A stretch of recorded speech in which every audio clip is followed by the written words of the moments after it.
Assalamualaikum warahmatullahi wabarakatuh. Perkenalkan, nama saya Fani Eva Siti Fatima dari semester 3B, mahasiswa FH Hukum Universitas Surya Kencana yang mengikuti MBKM di FH Unsur dengan FH Unida.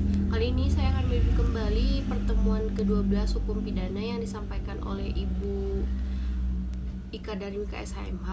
Di pertemuan ke-12 kali ini membahas tentang hukum pidana perlu diketahui oleh semua orang.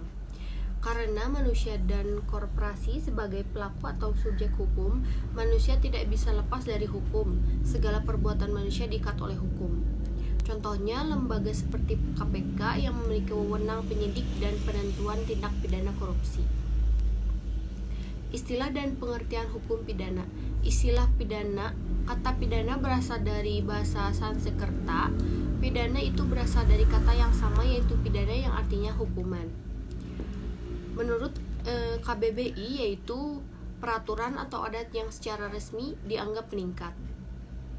Hukum pidana, menurut Mojatno, hukum pidana adalah bagian dari keseluruhan hukum yang berlaku di suatu negara yang mengadakan dasar-dasar dan aturan untuk menentukan perbuatan mana yang tidak boleh dilakukan, dilarang, dengan disertai ancaman atau sanksi berupa pidana tertentu bagi barang siapa yang melanggar tersebut atau criminal act.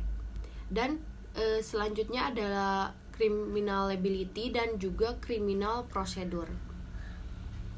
Menurut Pompey, hukum pidana adalah keseluruhan peraturan hukum yang menunjukkan perbuatan mana yang harus dikenakan pidana dan di mana pidana itu seharusnya terdapat.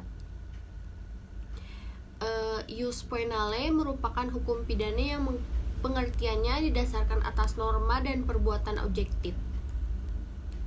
Sedangkan ius poenadi yaitu merupakan hukum pidana yang pengertiannya didasarkan pada kewenangan negara untuk menyadukan hubungan yang subjektif. Hubungan hukum pidana dengan hubungan acara pidana yaitu menurut Han Bin Siong, perincian atas hukum pidana material dan hukum pidana formil itu merupakan perincian lebih lanjut dari Stapreh dengan arti objektif. Nama lain dari hukum pidana material adalah hukum pidana substantif atau hukum pidana. Sedangkan hukum pidana formil disebut hukum acara pidana. Dalam bahasa Inggris disebut law of criminal procedure. Maka hubungan hukum pidana dengan hubungan hukum acara, yakni hukum acara pidana itu untuk melaksanakan hukum pidana material yang berisi asas-asas dan proses beracara dalam sistem peradilan pidana dimulai dari penyidikan sampai eksekusi putusan pengadilan. Sampai di sini review kali ini. Mohon maaf bila ada salah kata. Wassalamualaikum warahmatullahi wabarakatuh.